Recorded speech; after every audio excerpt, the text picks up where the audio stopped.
Mr. Klaas. Thank you very much for having us, for being willing to take some time out of your, needless to say, busy schedule to speak to us. And congratulations on your mayorship. We wish you well. Can we start by asking you, for the benefit of the people that don't actually know you, to tell us a bit about your background? Where do you come from? Where did you grow up? Where did you go to school? That sort of thing. My background, my grandmother in the late 1890s was born here in Hermanus. My mother was born in Hermanus, and generally my family, I always find it interesting because being an African like me, there is an assumption that your background is from the Eastern Cape. And unfortunately for me, I think the first time I went to Eastern Cape was in 1993, just a year before 1994. Yeah. That was really my first time. And, growing up in Western Cape, and remember, the Klaas family is a mixed family.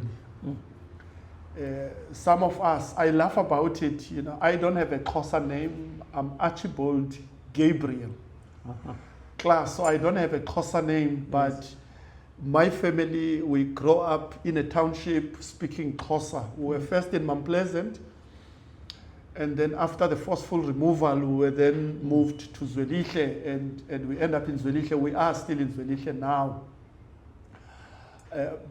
But what is interesting with all of that is that within my family, for instance, I've got a family in Bishop Levis, my uncle's family, yes. They are coloureds, yeah. They can't speak Xhosa, yeah. And I've got a family in Bonneville, who've got Xhosa names, but they can't even speak Xhosa, So you are truly a modern South African. So it's interesting dynamics. You grow in that space, and you growing up during apartheid days, and you are really trying to figure out, all this mess.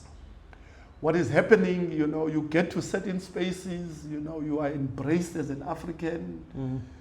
You get to certain spaces and then you realize that you are not really African enough. Yeah. Because you can't speak the Xhosa that, certain people expect you to speak, Yeah. So you actually stay in Zwelihle? Yes, I stay in Zwelihle. And in your family, tell us a little bit about your family. My father just passed away, I think about 2-3 weeks ago, about a month ago. Paulo's Klaas, he was a mechanic. He worked at Eastcliff Garage, which retained the name but moved from Eastcliff to to the industrial area, but we still called it Eastcliff. Eastcliff, yeah. Because of where it was. He then, but he was known more as a churchman, as a man of God.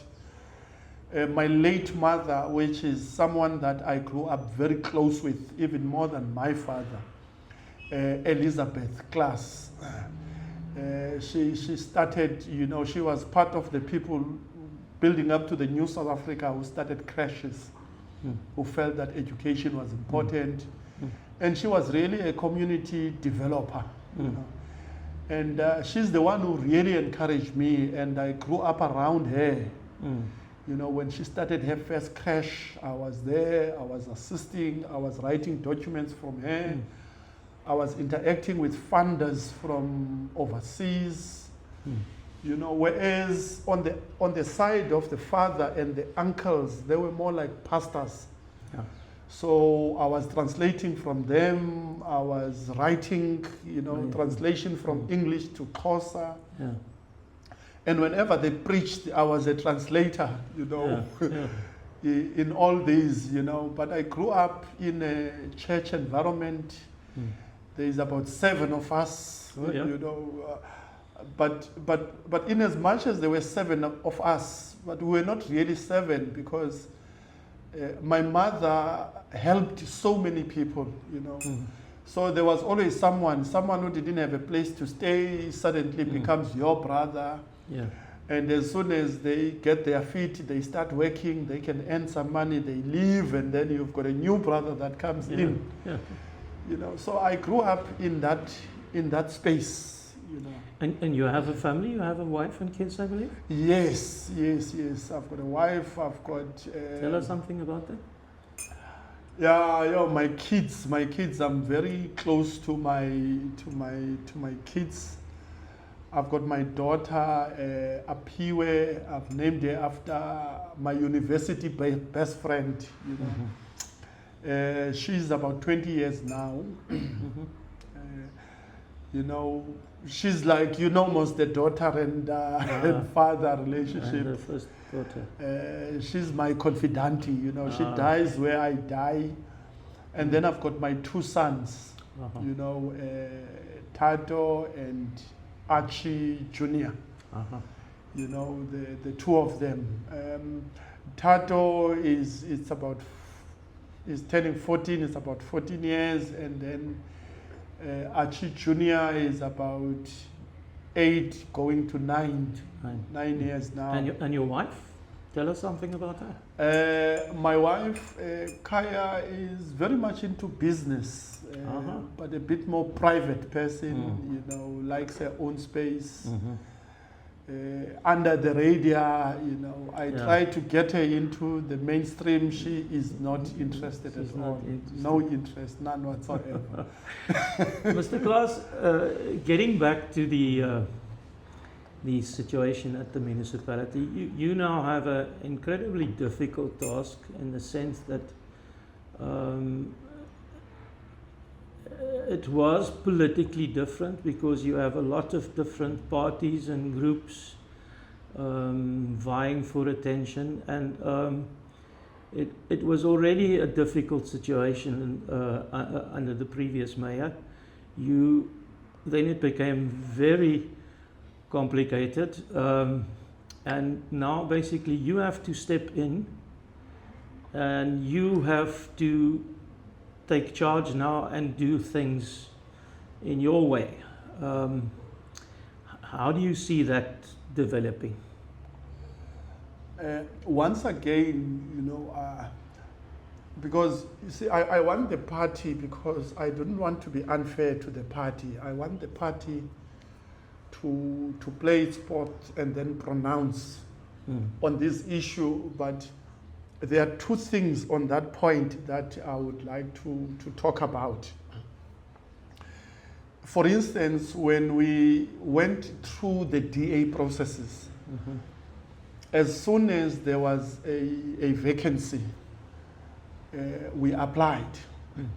But what was nice about the application process is that you were given the scenario, the current scenario, and then you then had to sell what you bring to the table. So whoever wins, because remember at our level, you know, I've been a deputy mayor from 2016 to 2021, you know, I'm now a speaker, you know, and all the different people who applied, you know, others has been mayors previously, you know.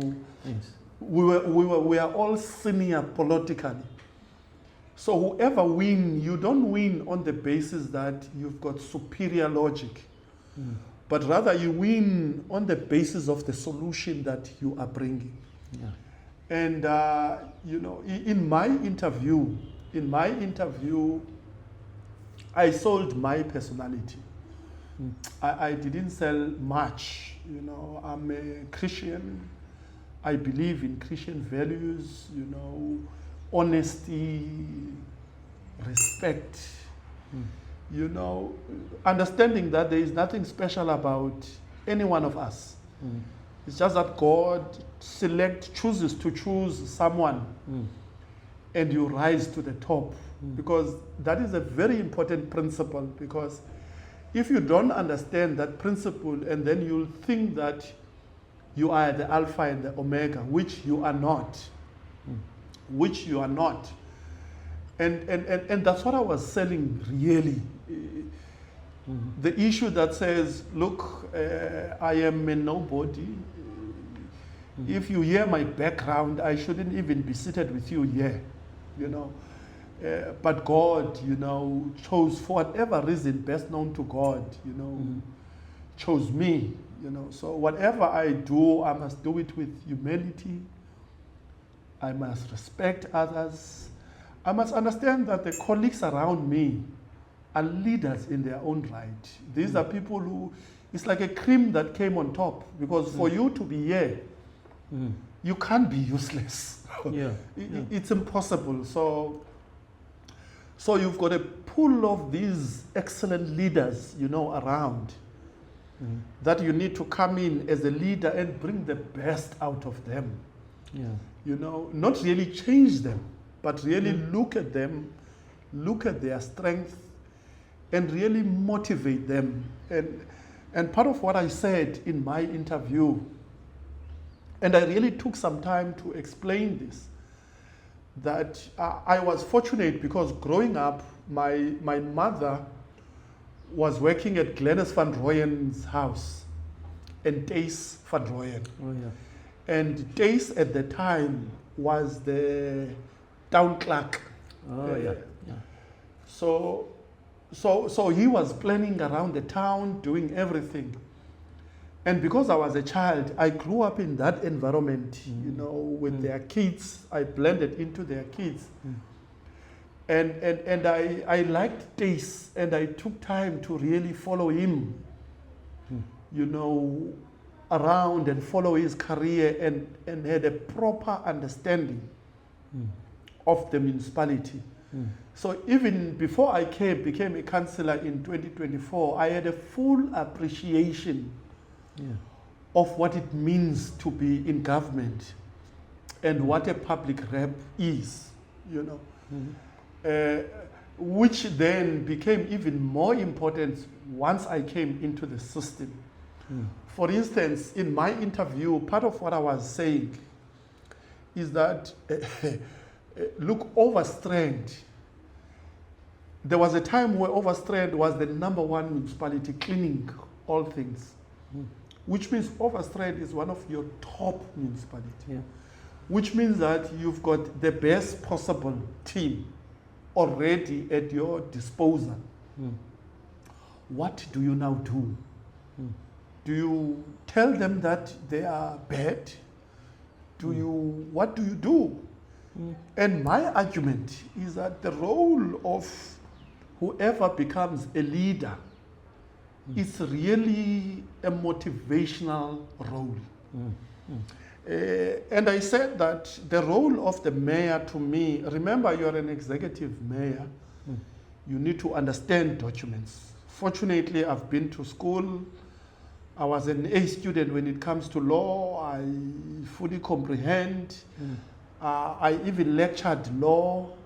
You know, I lectured stats at CPUT, which was Peninsula Technicon at the time. So I do understand numbers. I do understand law very much. So when you come into the space, you've got the foundation, you've got the basis to interact with the documents and understand them. So that you make sure that you understand what the law is and where the fine line is, so that you tread on where you need to tread on. But when it comes to the team, any person, if you speak down on any person, you're not going to get the best out of that person. Very true. But if you motivate people, you give direction, because remember, as a leader, whenever you speak, you must not speak in the moment. Even if the community calls you and want you to talk about now, in your speech, you must always talk about where we are going, the destination. Because when the going gets tough, the only thing that is left to motivate people is the destination. And if people do not know about the destination, unfortunately, people are going to live in the moment. Yeah. You know, Mr. Klaas, can I ask you, what would you say are the most important challenges we face at the moment? We know there are many, but what would you say are the most important ones? the disadvantage with me, I'm a very positive person. And I think in many instances, that's what I bring to the room. Firstly, it's nice because I'm a marketer by profession, I'm a journalist by profession. And over time, I've learned that if you shine a spotlight on the negative too long, the negative expand. Now, part of what I was selling, when I was being interviewed for the mayor's position, I was selling the mistake that we are making of expanding the negative. You need to deal with the negative, don't get me wrong. And you need to be precise in dealing with the negative. And you need to call it for what it is. But in the main, you need to focus on what is working. You need to focus on what is good. And then once you start focusing on what is good and you shine a spotlight on it, over time the light will overcome darkness, while at the same time dealing with darkness. So my approach is not going to impress a lot of people, I must say, and I understand that. But my approach is to shine a spotlight on the positive, deal precisely with the negatives. But when you deal with the negatives, I don't believe with dealing with the negatives in public, in as much as you expose them. And there are times where you must not be comfortable with negative. You must call them out for what they are. But I strongly believe, it's a principle that is in the Bible. It's hidden, but it's there. The principle that if I've got a problem with you, before I tell whoever I'm comfortable with, I must first tell you. You've got a right to know that I've got a problem with what you are doing. And I think in many instances, that's where our mistake is. I need to come as uncomfortable as it is. I need, with love, to show you how good you are in what you are good at. But in that same statement, also tell you what I don't like.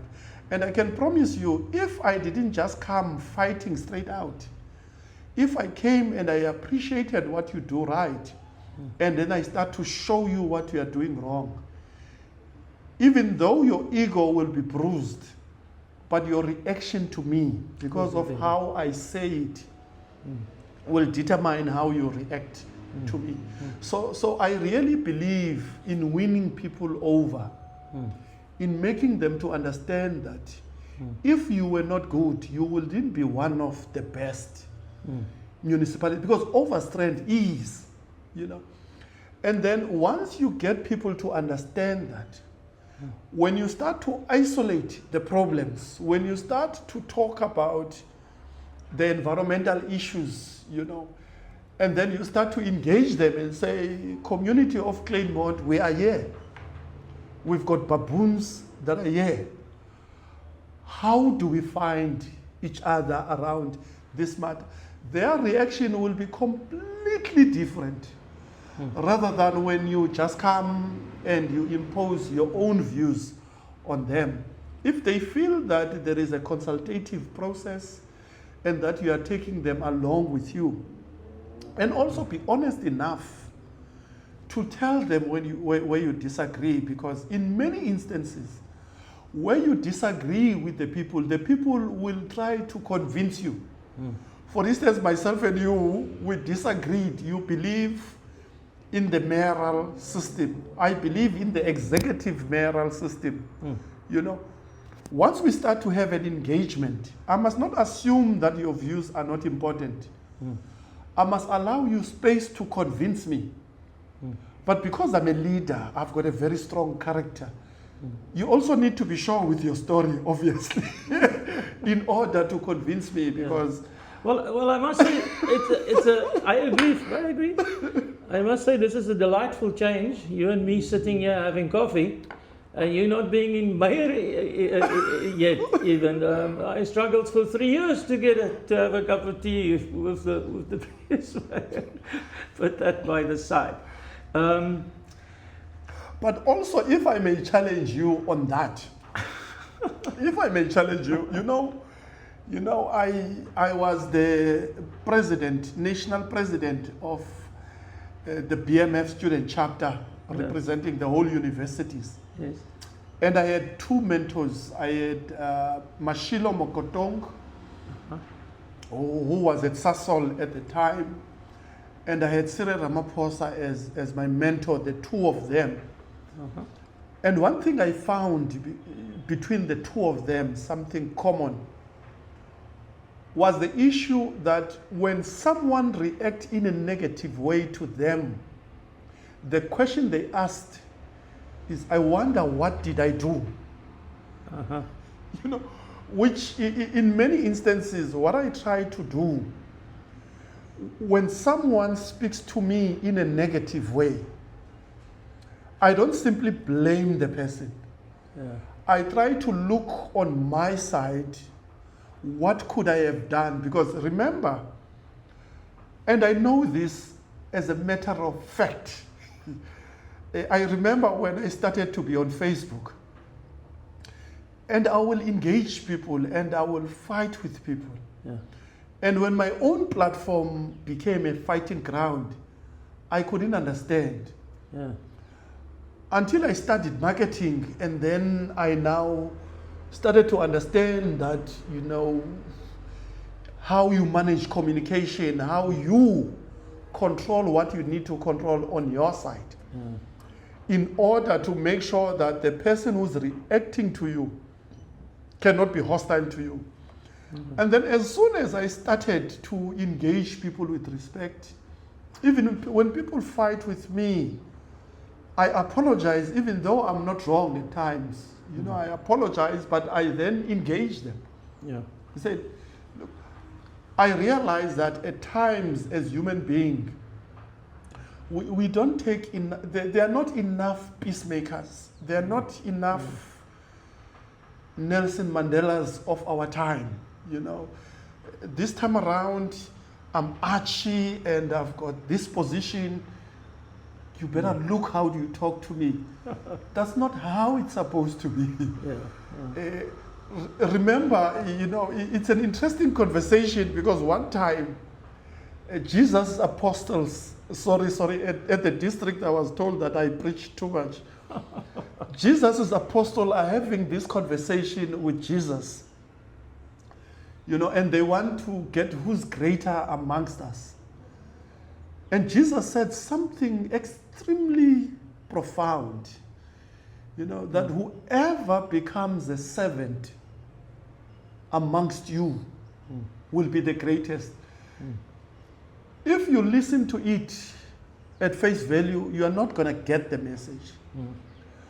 But if you want to be recognized as Mandela was recognized, as many of our esteemed leaders were recognized, you need to really take the position that you are in, and literally do what the acting executive mayor Lindile Tsabo did, where he went as a mayor, he went and cleaned toilets, and that's how we're gonna be great as human beings, And I think that is what is missing. And we need to expand that space.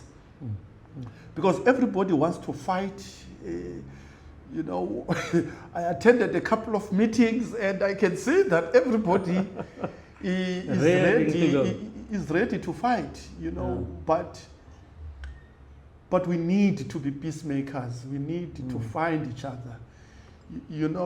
When it comes to the issue of the scale book development, you need the community in Sandby to say, how do we reach out to the community of Zwelithini? In the same way, you need the community of Zwelithle to say, how do we reach out, you know, to the greater Hermanus and coexist, you know, because now everybody, you know, I'm protecting my plate, you are protecting your plate, and in the process, Overstrand, that we are supposed to bring out, you know, and make it the greatest that it needs to be, is neglected. Because you protect your terrain, I'm protecting my terrain, and nobody is really doing what is needed to be done. And that is really what is needed, that we seriously appreciate, you know. I remember, you know, the first time when I went to the Overberg district and I was elected the deputy executive mayor. You know, I spoke to the mayor, to Saki at the time. Saki, are you sure? This is no child's play. You know, Overberg is Overberg. And the stature of Overberg, and are you sure? An executive mayor, deputy executive mayor is not something small. Am I even worth it? You know, and that attitude helped me, because whenever I wake up every morning, I knew that God had put me in massive, in very big shoes, and that I needed to pull a rabbit out of the head to achieve what I need. So I hope that we can really, as communities, individually, really start to look at what am I doing to provoke that one, or what can I do to make the other one comfortable, because we need to coexist. I mean, look at me. I mean, these are dogs. If you look at my leg here, these are dogs during apartheid days, you know. But I had to dig deep on myself. You know, when Nelson Mandela called out on all of us to coexist. Now I can call you a friend, because even before this interview, I relate to you, we can talk, but that didn't just happen. I made an effort to make you comfortable around me. And the fact that I'm comfortable with you, that means that you've also made an effort to make me comfortable. You know, and that's what we need, because Overstrand, as I said in the interview with the DA, Overstrand, it is excellent. Overstrand just need to realize that we are Overstrand. And then Overstrand needs to stand up. Everybody needs to do something. Everybody needs to put a shoulder to the wheel. And I can tell you now, some of the municipalities that are now in the front run will give them a serious run for their money. Mr. Klaas, thank you very much for your time. I appreciate it. Thank you.